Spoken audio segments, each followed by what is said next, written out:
नमस्कार दोस्तों, study IQ पर आप सभी का बहुत बहुत स्वागत है। पिछले 2-3 दिन से कुछ ऐसी खबरें सामने आ रही हैं जिसमें इंडिया के कई सारे ऑफिशियल्स, कई सारे कुछ आर्मी के ऑफिशियल्स हैं, कुछ पैरामिलिट्री के ऑफिशियल्स हैं जो कि ये कह रहे हैं कि चाइना म्यांमार बॉर्डर पे, इंडो म्यांमार बॉर्डर पे कई सारे रिबेलियस ग्रुप्स को सपोर्ट कर रहा है, उनको हथियार प्रोवाइड कर रहा है, उनको रहने की जगह दे रहा है। ये सब जो चीज़ें हैं ये पिछले 2-3 दिन से काफ़ी ज़्यादा सामने आ रही हैं। यहाँ पे सबसे पहले तो हम बात करेंगे कि जो ये रिपोर्ट सामने आई हैं ये बेसिकली किस किस ग्रुप के संदर्भ में सामने आई हैं, and then we will also talk about कि असल में चाइना का इसको लेके क्या कमेंट्री है एंड इवन उन रिबेलियस ग्रुप्स का इसको लेके क्या मानना है। चलिए स्टार्ट करते हैं मेरे साथ। मेरा नाम है अनिरुद्ध। यदि आप इस लेक्चर की पीडीएफ को डाउनलोड करना चाहते हैं तो मेरे टेलीग्राम चैनल से कर सकते हैं। इसके अलावा सोशल मीडिया पे भी आप मेरे साथ जुड़ सकते हैं। स्टडी आईक्यू ऐप को जरूर डाउनलोड करें from the Google play store, और इस ऐप पे हमने आपकी यूपीएससी की तैयारी को आसान करने के लिए कई सारे कोर्सेज लॉन्च किए हैं। यदि आप आने वाले यूपीएससी के प्रीलिम्स की तैयारी कर रहे हैं 2021 की, तो इस कोर्स को जरूर बाय कीजिएगा। पास्ट ईयर प्रीलिम्स डिस्कशन, इसके माध्यम से आप पिछले 10 साल के पेपर्स को बहुत ही जल्दी रिवाइज कर सकते हैं। ऑल राइट, आपको मालूम होगा कि इंडिया और चाइना के बीच में एक बहुत ही लंबा स्टैंड ऑफ चल रहा है in the Ladakh area. Eastern Ladakh में लगभग अब 8वें महीने में हमारा स्टैंड ऑफ एंटर कर चुका है, लेकिन अभी तक वहां पे किसी तरह का रेजोल्यूशन, किसी तरह का सोल्यूशन सामने नहीं आया है। इसी बीच में इंडिया का ये मानना है कि चाइना एक और फ्रंट खोलने की कोशिश कर रहा है, यानी कि वो बेसिकली ये चाहता है कि हम इंडिया को मल्टीपल फ्रंट से तंग करेंगे, तब जाके शायद इंडिया यहां पे सरेंडर या फिर रिलेंट करेगा। As per the Indian officials, this is another front which has been opened by China, और इस बार चाइना ने एंट्री ली है from the Myanmar border.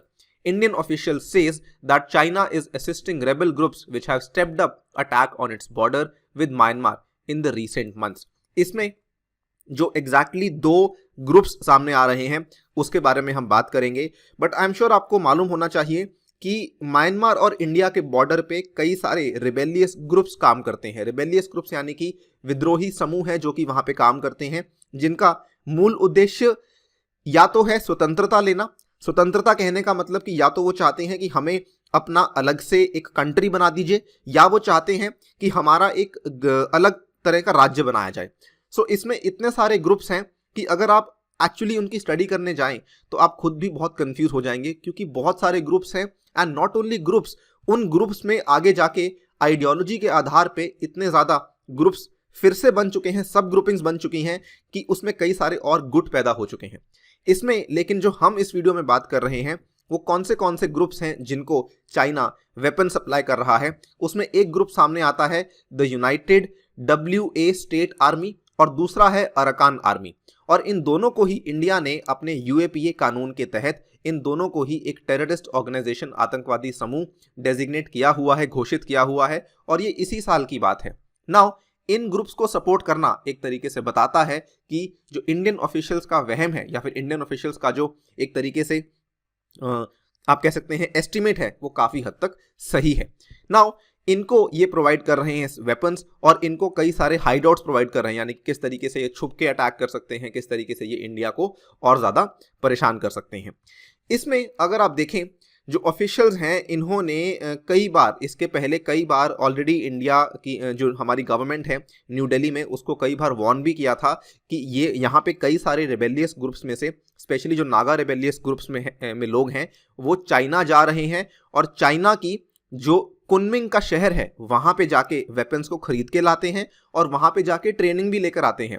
In fact यहाँ पे इन्होंने ये भी बताया कि the group met with acting and retired Chinese military officials as well as other middleman who make up an informal network the Indian official said.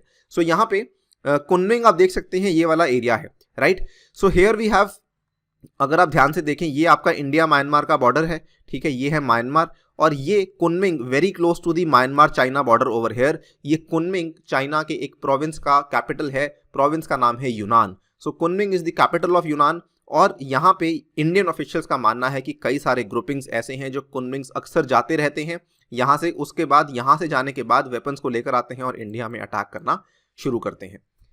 इसमें the reason India is saying this is because of a recent incident जो कि 21 अक्टूबर को हुआ था। 21 अक्टूबर को एक भिड़ंत हुई थी जिसमें कि म्यांमार और इंडिया के बॉर्डर पे कुछ इंसर्जेंट्स ग्रुप्स थे और हमारे एक तरफ असम राइफल्स थी। सो असम राइफल्स और इनके बीच में जब भिड़ंत हुई थी तो एक जवान यहाँ पे शहीद हुआ था 21 अक्टूबर को। तब से इंडियन ऑफिशियल्स काफ़ी ज़्यादा सतर्क हो चुके थे कि उनको डर था कि कहीं यहाँ पे चाइना या फिर किसी और तरीके का कोई और फ्रंट ओपन ना हो जाए, इसीलिए ये चीज़ को तब से मॉनिटर किया जा रहा है। और क्योंकि अब ये चीज़ें और ज़्यादा स्ट्रांग हो रही हैं, so India is much more concerned about this particular scenario. अगर बात करें कि चाइना ने इस चीज़ को लेके क्या रिप्लाई किया है, सो एज यूजुअल चाइना ने इसको डिनाई किया है। चाइना की फॉरेन मिनिस्ट्री, विदेश मंत्रालय ने कहा है कि ऐसा कुछ भी नहीं है, हम किसी भी तरह के आर्म्ड ग्रुप को सपोर्ट नहीं कर रहे हैं against India. So very usual, कुछ डिफरेंट नहीं है। उन्होंने यही कहा है, China has always taken a prudent and responsible attitude towards arms exports. उन्होंने ये भी कहा है कि हम केवल मिलिट्री ट्रेड उन्हीं कंट्रीज़ के साथ करते हैं जो कि सोवरन है, हम किसी भी नॉन स्टेट एक्टर को किसी तरह का वेपन प्रोवाइड नहीं करते हैं। सो वही आई थिंक पुराने आंसर्स हैं जो कि चाइना हर बार देता आया है। And in fact not only China के एक्सपर्ट्स भी चाइना की तरह ही बोलते हैं और चाइना के एक्सपर्ट्स यहाँ पे बोल रहे हैं कि China is unlikely to use a third country to pressurize India, कि वो किसी थर्ड कंट्री को नहीं यूज करेंगे इंडिया को प्रेशराइज करने के लिए, बिकॉज अगर वो ऐसा करेंगे तो नई दिल्ली भी सेम करेगा, which is I think very very unlikely. India कभी भी ऐसा स्टैंड नहीं लेता है। And he also says that China would hope to resolve bilateral issues between the two countries rather than make it more complex, which would not keep with China's consistent policies and interests. So China and Chinese experts obviously deny this particular claim. अगर हम बात करते हैं कि जो insurgent group है उसका क्या मानना है, सो नॉर्मली इंसर्जेंट ग्रुप्स इस चीज़ में सही चीज़ बताते हैं, लेकिन यहाँ पे क्या हुआ है कि यूनाइटेड WA आर्मी इसने भी इस चीज़ को डिनाई किया है और इन्होंने यहाँ पे लॉजिस्टिकल रीजन बोल के डिनाई किया है। इन्होंने ये कहा है कि हमें इंडिया में कोई इंटरेस्ट नहीं और हम इंडिया को क्यों अटैक करेंगे, और इन्होंने ये भी कहा है कि ये हमारा जो हेडक्वार्टर है वो असल में इंडिया म्यांमार बॉर्डर से 500 मील की दूरी पे है। So that is why it will make no sense for us कि हम वहाँ जाके अटैक करेंगे। आपको ये भी बता दूं कि जो यूनाइटेड WA स्टेट आर्मी है ये असल में बहुत सारे छोटे छोटे गुटों को मिक्स करके बनाई गई है, और यूनाइटेड WA स्टेट आर्मी केवल इसका एक आर्म्ड ग्रुप नहीं है बल्कि इनकी एक पॉलिटिकल ऑर्गेनाइजेशन भी है जो कि म्यांमार में पॉलिटिकली भी काफ़ी ज़्यादा एक्टिव है।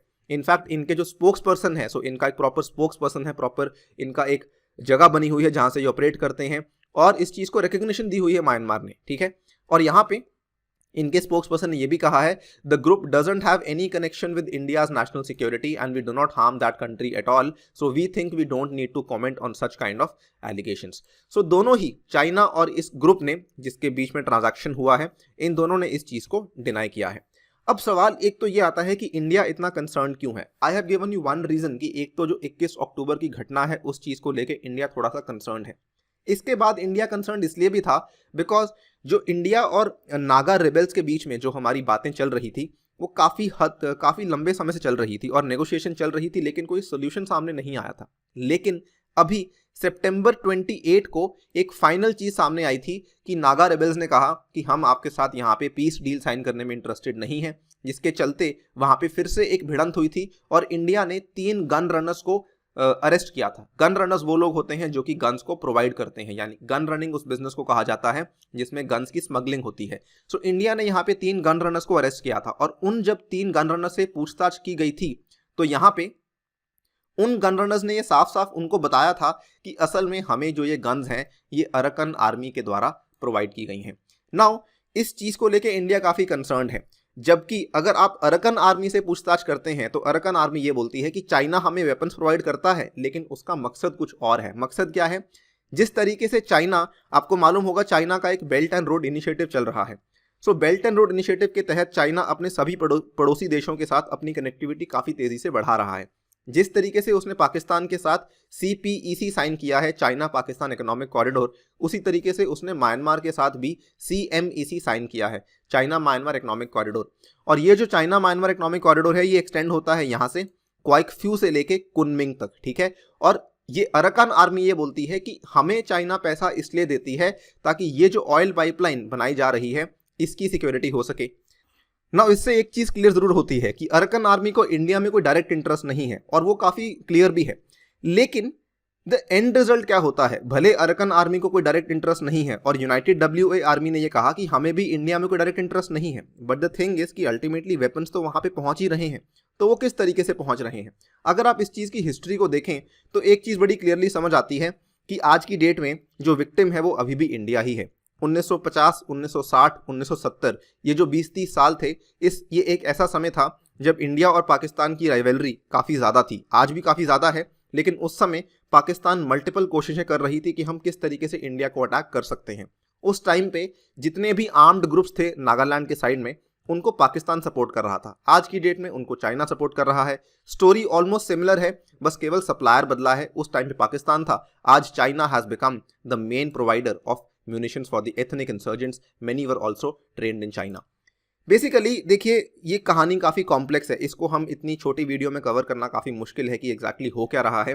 But all we are saying is कि अगर चाइना वाकई में एक और फ्रंट खोलने की कोशिश कर रहा है और इस तरीके की हरकतें कर रहा है, I think it's a very very cheap shot, it's a very very low shot. और लेकिन एट द सेम टाइम अगर चाइना कर रहा है तो India needs to be prepared and India needs to act upon this very very swiftly. और जो भी इंफॉर्मेशन नई दिल्ली आ रही है उसको लेके हमें बहुत जल्दी एक्ट करना पड़ेगा, सो दैट हम इन चीज़ों को जल्दी से ठीक कर सकें। इसके अलावा आप भी अपनी ओपिनियंस, अपने कमेंट्स को दे सकते हैं हमारे कमेंट सेक्शन में। इसी के साथ मैं आपसे लेता हूं विदा। Thank you for listening, stay tuned and stay safe.